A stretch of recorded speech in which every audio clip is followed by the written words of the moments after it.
Bonjour. Merci, comme je le disais, vraiment de nous avoir accordé ce temps. Avec grand plaisir. Ouais. Donc comme Alain a pu vous l'expliquer, votre introduction, elle va venir ouvrir le MOCA, donc sur le premier jour du MOCA, il va être dédié à la femme et l'entrepreneuriat, au féminin, des femmes dans la culture africaine et diaspora.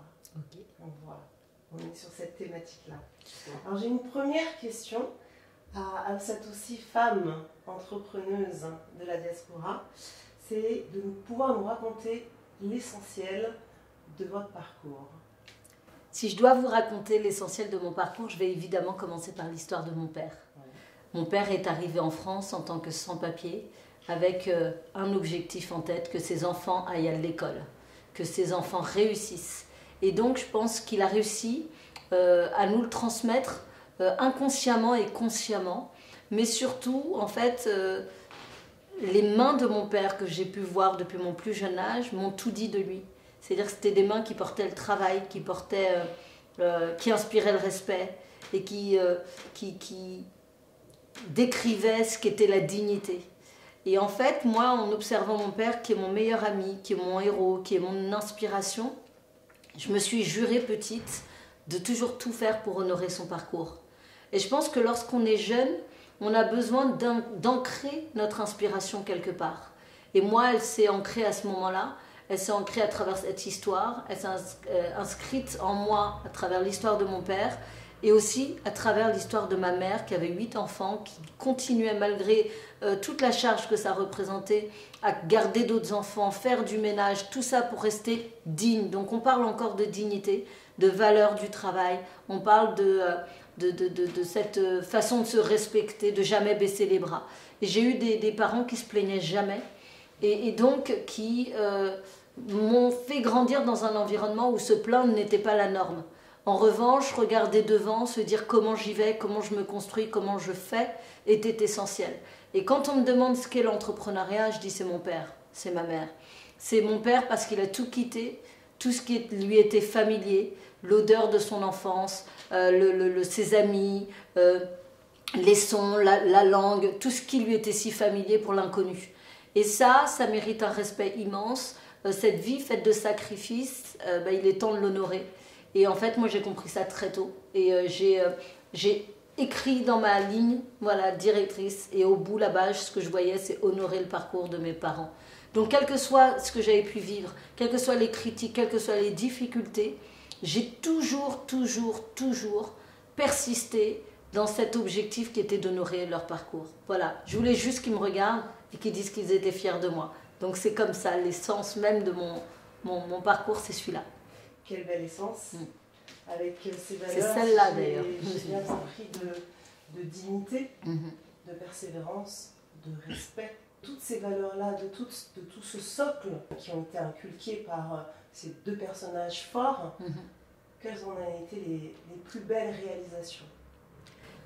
Je pense que ma plus belle réalisation, j'en prends conscience parce qu'en fait, je travaille, je suis une énorme travailleuse parce que je pense qu'effectivement, quand on a des rêves, il faut travailler. J'ai vécu plein de difficultés, plein d'échecs, plein d'épreuves, mais je me dis, comme disait si bien mon père, grand problème, grand quelqu'un. Donc je me dis, ça fait partie de la normalité de l'aventure que je suis en train de vivre. Mais un jour, je me souviens, j'étais au bord du gouffre. Vraiment, j'étais au bord du burn-out. Je n'en pouvais plus, j'étais fatiguée. Les gens de l'extérieur me voyaient à la télévision, me voyaient donc trouvaient ça magnifique et puis m'interdisaient presque d'échouer. Sauf que j'étais la seule à devoir m'interdire ou non d'échouer. Et l'échec, si finalement je le voyais comme quelque chose de positif, ça me regardait aussi. Et donc, ce jour-là, je me souviens, à bout de nerfs, fatiguée, je rentre chez moi et je me mets à pleurer. Et je pleure. Et mon père m'appelle, parce que mon père m'appelle tous les jours que Dieu fait. Et à un moment, il me dit, est-ce que tu vas bien? Je me ressaisis, parce que devant mon père, je me ressaisis toujours. Et quelle que soit la situation dans laquelle je suis, j'aime bien avec fierté lui dire que tout va bien, parce que je me dis, cet homme qui a tant souffert, s'il ne me dit pas que ça va mal, c'est pas à moi de dire que je vais mal pour telle ou telle petite chose, parce que tout est petit par rapport à ce qu'il a vécu. Et là, à ce moment-là, il me dit, est-ce que ça va? Je lui dis, oui, ça va très bien, papa, et toi? Il me dit, non, ça va pas. Il dit, tu vas pas bien. Parce que tu sais très bien qu'on passe jamais 3 jours sans s'appeler. Et si tu passes 3 jours sans m'appeler, c'est qu'il y a un truc qui va pas. Il dit, ma fille, je t'ai mis au monde, je te connais. Mais surtout, à ce moment-là, il me dit, tu sais, tu voulais que je sois fière de toi? Je suis fière de toi. Mais surtout, ce qu'il ne faut pas que tu oublies, c'est que ça fait 3 jours que j'essaie de t'appeler, que je n'arrive pas à te joindre. Viendra un jour où tu essaieras et tu ne pourras plus. Quand il pose ces mots-là, il pose tout. Je comprends tout. Je réalise qu'effectivement, je suis en train de me battre et de courir après du matériel, mais quelque chose qui n'a plus de sens pour moi. Et en fait, ce qu'il essaie de me faire comprendre, c'est qu'il faut qu'il y ait du sens dans tout ce que tu fais. Et à ce moment-là, moi, je comprends qu'effectivement, il faut que je redonne du sens à l'essentiel, à la famille, à l'amour, aux proches. Et tout ça te nourrit de l'énergie nécessaire dont tu as besoin pour la suite, pour surmonter les critiques, pour surmonter les échecs, pour surmonter les épreuves. Tu as besoin de ça. Et donc, il rééquilibre en quelques mots ma vie à ce moment-là. Et ma plus belle réussite, c'est comme ma plus belle réalisation, c'est celle-là. C'est que ce jour-là, mon père m'a regardé, m'a dit, et me l'a répété d'ailleurs plusieurs fois depuis, il m'a dit, je suis fière de toi. Je suis fière de toi. Et c'est drôle parce que ce jour, aujourd'hui, où je viens vous voir, je viens d'avoir une conversation incroyable avec lui que je me permets de vous partager, mais j'étais avec le président de la République française, là, il y a moins de 24 heures, et mon père, il me dit, je lui envoie la photo pour plaisanter, il me dit, ma fille, tu as été à côté du président français, tu as été à côté du président sénégalais, tu as été à côté d'autres présidents, mais c'est incroyable ce que je suis fière de toi. Et je lui dis, papa, t'en as oublié un, c'est toi. C'est toi le président. En fait, le premier de tous ces présidents, papa, c'est toi.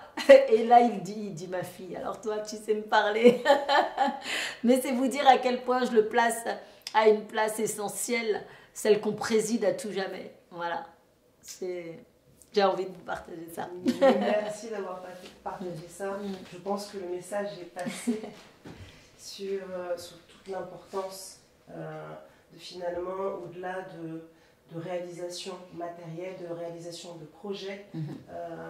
Donner du sens à ce qu'on fait. Donner du sens à ce qu'on fait, à qui on est et à ceux qui sont autour de nous. Absolument. Voilà.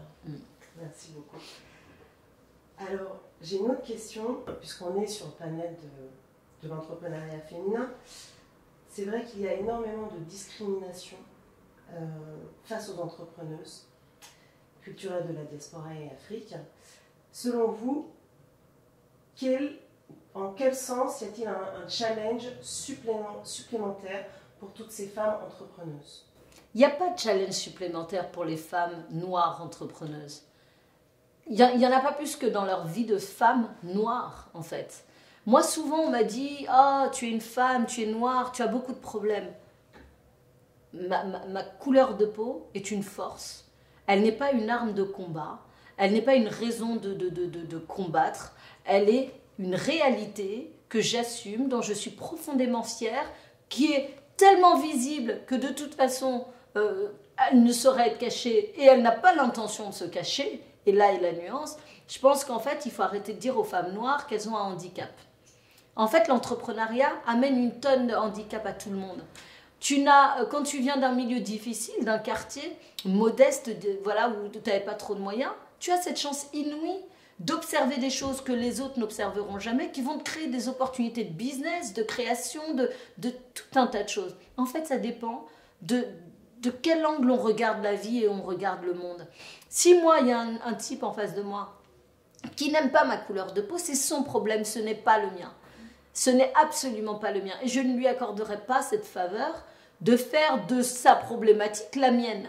Ça, c'est clair, c'est très clair pour moi. Donc moi, ce que je voudrais porter comme message extrêmement fort, c'est que les femmes noires entrepreneurs n'ont pour seule limite qu'elles-mêmes. Si elles posent la limite là, elles s'arrêteront là. Si elles la posent là-bas, elles iront là-bas. Si nos parents ont réalisé ce qu'ils ont réalisé, qu'est-ce qui nous est impossible? Rien.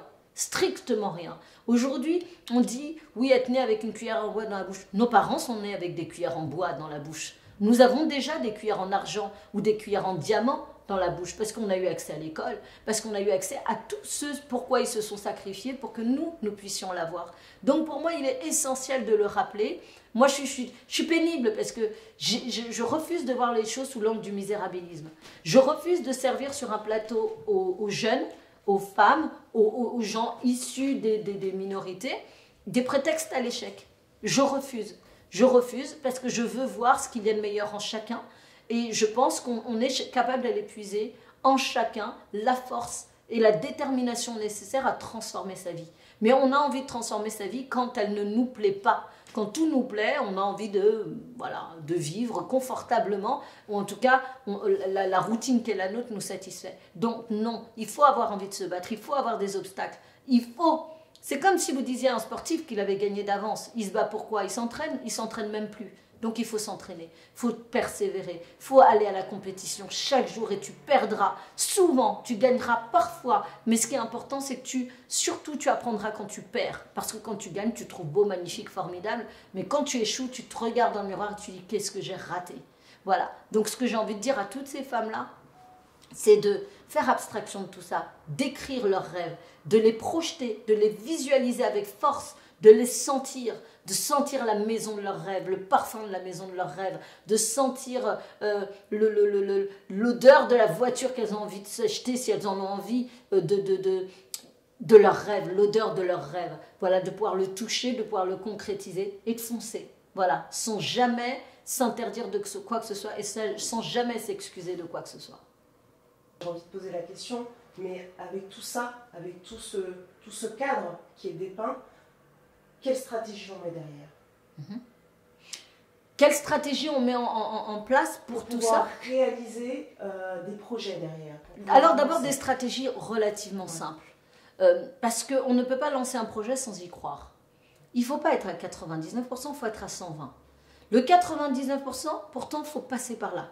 Parce qu'en fait, le 1% qui vous manque, c'est le doute. Le doute, c'est essentiel. C'est important pour se remettre en question. Ça, c'est le premier élément. Le deuxième élément de votre stratégie, c'est que quand vous avez une idée claire de votre projet, c'est en parler. Parce qu'on dit toujours, j'ai une idée, je ne vais pas en parler, on va me la piquer. Au contraire, il faut en parler, la challenger. Les gens vont intervenir, la critiquer, dire des choses que vous écouterez ou que vous entendrez, ce sera à vous de choisir. Mais ce qui est certain, c'est qu'en fait, en challengeant votre idée, vous allez aboutir à quelque chose qui sera travaillé. Voilà, et qui vous aura remis en question en permanence. C'est dur de se remettre en question, c'est dur de recevoir la critique, mais c'est essentiel. Mais surtout, au-delà de tout ça, c'est que vous allez y apporter quelque chose qui n'est pas copiable, votre ADN.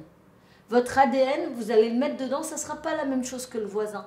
Donc parlez de votre idée, n'ayez pas peur qu'on vous la vole. Ça fait partie de la stratégie. Ensuite, c'est la rigueur. On n'a rien sans rien. Donc la rigueur, c'est d'abord, vous allez avoir quelque chose de difficile à faire, c'est de faire passer l'idée de l'idée au projet. Voilà, au concret. Ça veut dire qu'il va falloir matérialiser sur un papier ce qu'il y a dans votre tête et faire en sorte que ce soit compris exactement de la même manière par tous les gens qui vous entourent. Mais pas ça veut dire que quand je vous pose la question, c'est quoi ton projet? Tu n'as pas 10 lignes, tu en as une. En une ligne, en une phrase, tu dois être capable de résumer ton projet de manière pertinente, dynamique et hyper claire. Voilà. Donc ça, c'est pour moi la première phase de la stratégie. Ensuite, c'est OK, comment je la mets en place? Comment je la fais grandir? Comment je la fais connaître? Où est-ce que je l'implante? C'est le où, comment, à qui. Voilà, répondre à toutes ces questions-là. On n'a pas besoin d'avoir fait une grande école pour ça. Le commerce, c'est pas né dans les grandes écoles. Le commerce, c'est né dans l'école de la vie, du terrain. Voilà, les plus grands commerçants de ce monde ne sont pas des gens qui sortent de l'ENA, ni de Sciences Po, ni d'HEC, sinon ça se saurait. Voilà, donc ce qu'il faut, c'est ensuite répondre à toutes les questions fondamentales du marché. Et lorsqu'on a toutes les réponses et qu'on a posé, vous n'aurez pas toutes les réponses d'ailleurs. C'est comme quand on fait un business plan, le business plan il va changer et grandir avec vous. Donc vous allez le moduler, vous allez connaître votre marché, vous allez le modifier. Mais une fois que vous avez votre ligne qui est tracée, il faut la courir la course. Il faut laisser aucune chance à vos adversaires. Ça veut dire qu'il faut démarrer et vous savez parfois, par votre parcours, votre histoire personnelle, que vous allez devoir courir 3 fois plus vite que les autres, en partant de 3 fois plus loin. Ce sont les éléments que vous avez de départ. À vous de faire en sorte que votre préparation, que tout ce que vous aurez fait en amont vous permette de courir cette course, mais surtout pas d'arriver 5e, 1er, voire 2e, 3e, ça peut être bien aussi. C'est toujours bien, de toute façon, d'arriver déjà, de passer la ligne, quelle que soit la position. Passez déjà la ligne, mais si vous pouvez la passer ensuite première, en étant première ou 2e ou 3e, c'est top. Les stratégies sont bonnes et claires. Par rapport à l'ère dans laquelle on est, Oui. vous avez parlé de point de vue tout à l'heure. Certains diront que c'est une ère de crise. On peut aussi entendre que c'est une ère de transformation, de renouvellement. Comme vos messages sont forts, quels seraient les messages à transmettre là à des femmes qui soit sont déjà dans l'entrepreneuriat, soit ont la projection, ont la profonde volonté de créer, de faire avancer? Ne vous affolez pas de la crise. En fait, moi, depuis que je suis née, j'entends parler de la crise. La crise. Il y a toujours une raison, voilà, qui ferait qu'on devrait faire attention. La vie, c'est pas ça. La vie, ce n'est pas que de faire attention. La vie, c'est d'oser, c'est de tenter, c'est d'essayer. En période de crise, on a une remise en question profonde de tout, de soi-même, de la société, de l'environnement dans lequel on vit, des façons de consommer, etc. Donc moi, je pense que les crises sont des formidables opportunités. J'ai cette manie de tout transformer en positif. Oui, l'échec est positif, la crise, c'est positif. Parce que vous allez devoir vous réinventer. Sortir de cette routine dans laquelle tout le monde s'est installé pour sortir quelque chose de nouveau. Donc recréer l'effet waouh chez votre client si vous êtes déjà présent, si vous avez déjà lancé votre business, il va s'agir là de surprendre votre client, de toujours avoir cet effet waouh. C'est hyper challengeant. Si vous ne vous êtes pas encore lancé, on vous dira c'est peut-être pas le moment. Mais si vous attendez, ça ne sera jamais le moment. Parce qu'on a eu des crises tout le temps. Tout le temps. Il y a eu les crises de 2008, il y a eu les crises de maintenant, il y a les crises des gilets jaunes, il y a des crises tout le temps.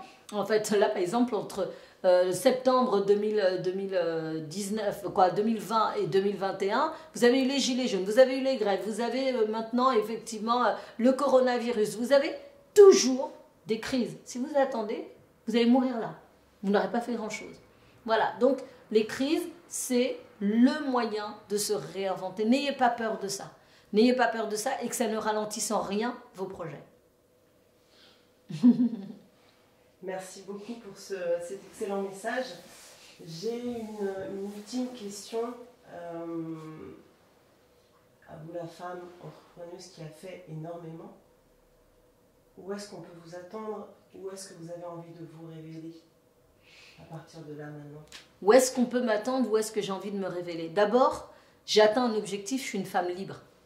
Moi, j'ai toujours couru après ça. Je voulais être une femme libre. Libre de ses choix, libre de ses décisions, libre de partir où elle veut, quand elle veut, avec qui elle veut. Libre de lancer l'entreprise qu'elle voulait, de faire ce qu'elle voulait, de créer ce qu'elle voulait. J'ai fait. Et aujourd'hui, à l'aube de mes 40 ans, je peux dire que je suis une femme libre. C'était essentiel pour moi. Ma mère a été mariée à 13 ans. Elle a eu la chance de rencontrer mon père qui est formidable et beau. Mais qu'elle a aimé. Et ça, c'est la beauté de l'histoire. Mais je veux dire, elle n'avait pas choisi au départ. Et il y avait quand même cette question de liberté qui se posait. Quand à 13 ans, on se marie, voilà, c'est la culture qui est la sienne et je la respecte à 300%. Moi, je suis un mélange de plusieurs cultures et j'ai été fortement inspirée par ça. Je voulais être une femme libre, je le suis. Donc, où est-ce que je me révélais en tant que femme? Je suis 100% épanouie, je suis très heureuse, je suis maman, je suis femme à tout faire comme je dis, parce que au foyer, à la maison, au travail, au bureau, par Mons et par Vaux, et j'adore cette vie-là, j'adore cette vie-là. Maintenant, où est-ce que je me révélais? Dans le projet, sûrement le plus beau projet professionnel que j'ai porté dans ma vie. On parle souvent de télé et tout, moi c'est pas la télé qui me fait rêver, c'est pas ce qui me fait vibrer. Moi j'aime bien les projets qui ont du sens. En télévision, malgré les polémiques, parce qu'effectivement j'ai la langue bien pendue, voilà, qui disent qu'elles pensent, j'ai eu à affronter des moments de vide, mais de vide assumé. C'est-à-dire que pendant ces moments de vide-là, on me proposait des choses, mais qui n'avaient aucun sens pour moi, donc c'était non. Voilà, j'avais pas envie de faire de la télé pour faire de la télé, je voulais faire de la télé qui avait du sens. Je continue sur mon émission Canal Plus d'Afrique, et pendant toute cette période, j'ai continué, parce que c'est une émission que j'adore, qui a du sens, qui parle de la population africaine, des enjeux du continent africain, et c'est quelque chose qui m'intéresse énormément. Donc ça, j'ai maintenu. Tout le reste, j'ai mis de côté parce que j'attendais un projet qui me convienne. Mais la télé, c'est pas ma vie. Ma vie, c'est ma vie d'entreprise que j'ai créée morceau par morceau, et je n'ai pas créé seule, parce qu'on ne crée rien seul. Quand on comprend la magie de la vie, on comprend qu'en fait, la magie de la vie, c'est être entouré de meilleurs que soi. Aussi bien en amitié qu'en professionnel. Vous recrutez des gens meilleurs que vous, votre entreprise est plus performante. Souvent, on se dit, oh, je vais vous adresser aussi beaucoup aux femmes, je vous le dis, elle est plus belle que moi, je ne veux pas la prendre. Prends-la. Elle est plus intelligente que moi, je ne veux pas la prendre. Prends-la. Justement, en fait, entoure-toi des gens qui ont plus, parce que ces gens vont venir apporter tout ce plus dans ton entreprise. Et c'est ce qui va te permettre de briller. Donc moi, je fais partie de ces entrepreneurs. Quand j'ai des équipes en interne, je les forme pour qu'ils soient meilleurs que moi dans tous les aspects de ma boîte, parce que c'est ce qui me permet d'atteindre cette liberté qui est la mienne, et qu'ils ne soient pas, eux, dans la dépendance de mes décisions, de mes choix et des directions que je donne. Donc, aujourd'hui, j'ai... une conviction profonde, c'est qu'il faut s'entourer de meilleurs que soi. Et même vos amis, s'il y a quelqu'un qui connaît mieux, par exemple, une culture ou un livre, vous avez passé un dîner formidable, vous allez ressortir de là, vous êtes enrichi. Donc ça, c'est une petite parenthèse que j'avais envie de dire, parce que souvent les femmes, on ne partage pas. Il faut partager, et il faut partager l'espace pour que tous ensemble on brille. Parce que c'est quand même plus sympa de fêter le succès à plusieurs que tout seul. Hein. Tout seul, c'est un peu ennuyeux, mais... quand on est ensemble, c'est un peu la fête. Donc ça, voilà. Et puis donc, c'est bien pour ça, je pense qu'à un moment, j'ai choisi de réorienter mon entreprise qui était vendue dans des grands groupes français. Et je me suis dit, qu'est-ce que j'ai envie? J'ai envie que mon entreprise aussi, elle ait du sens. Et j'ai lancé un projet qui s'appelle Beautypreneur, qui permet à des femmes, principalement, on est 99% de femmes, on ne s'excusera pas, encore une fois. Tout le monde a pensé que j'allais finir ma phrase par « on s'excusera ». Non, on ne s'excusera pas de le faire, on le fait, il y a plein d'endroits où on n'a que des hommes. Et en fait, c'est un projet qui permet à des femmes de devenir entrepreneurs de leur propre vie, de décider de leur destin, de changer, voilà, et d'avoir un complément de revenu ou un revenu à part entière dans la beauté, la mode, la décoration ou le lifestyle. C'est une entreprise que j'ai fondée il y a 1 an et demi, on est déjà 900 vendeurs, on va dépasser le millier, on vient de lancer les Dom-Tom, la Belgique, on lancera le Sénégal et la Côte d'Ivoire au début de l'année, quel que soit le contexte, et même en pleine crise, on ira, parce qu'il y a 2000 emplois à créer l'année prochaine sur le continent africain, 2000 emplois, 2000 créations d'activités qui permettent l'indépendance financière. On sait une chose fondamentale, c'est que quand les femmes ont accès à l'argent, à la finance par leurs propres moyens, elles achètent leur liberté. Parce que quand elles ne veulent pas subir une situation de violence conjugale, de détresse sociale, quand elles sont laissées sur au bord de la société et où elles perdent toute dignité et tout respect pour elles-mêmes, en fait, quand on leur redonne un peu de moyens de gagner de l'argent et de reprendre le chemin de la vie, elles regagnent en dignité et elles se relèvent et elles avancent et elles sont libres de leur choix, elles arrêtent de subir. Donc moi je crois que ça c'est important d'avoir un cocktail entre les valeurs, l'argent, l'indépendance, et c'est ce que j'ai créé à travers ce projet. Et c'est magique. En fait, jamais j'ai reçu autant d'amour et de choses positives en pleine tête,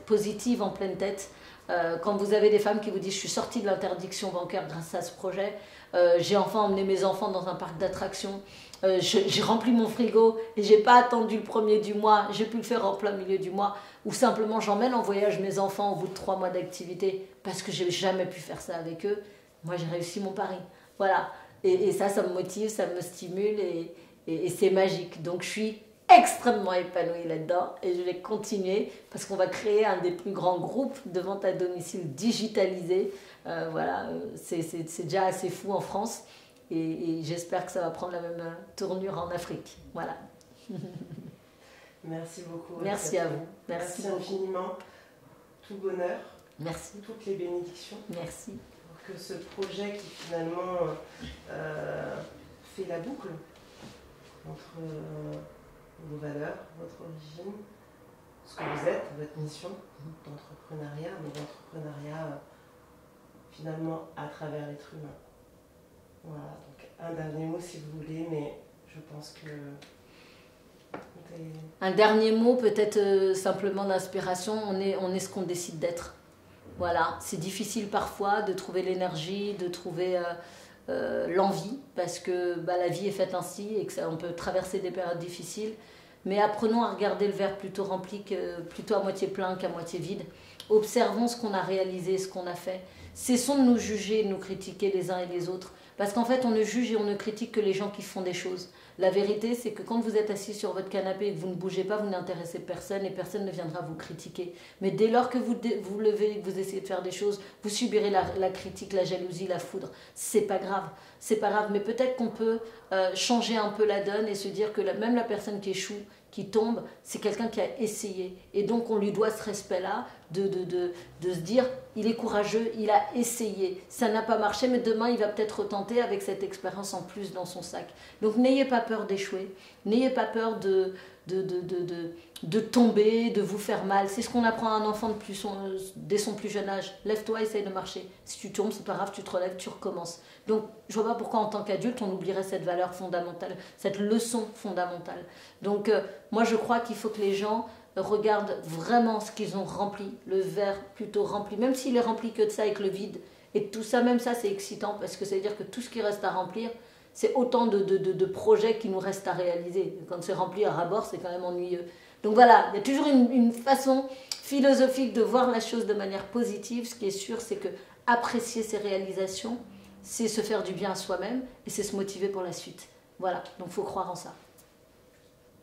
Merci. Namasté. Namasté, on peut le dire dans toutes les langues. Merci beaucoup. Merci beaucoup.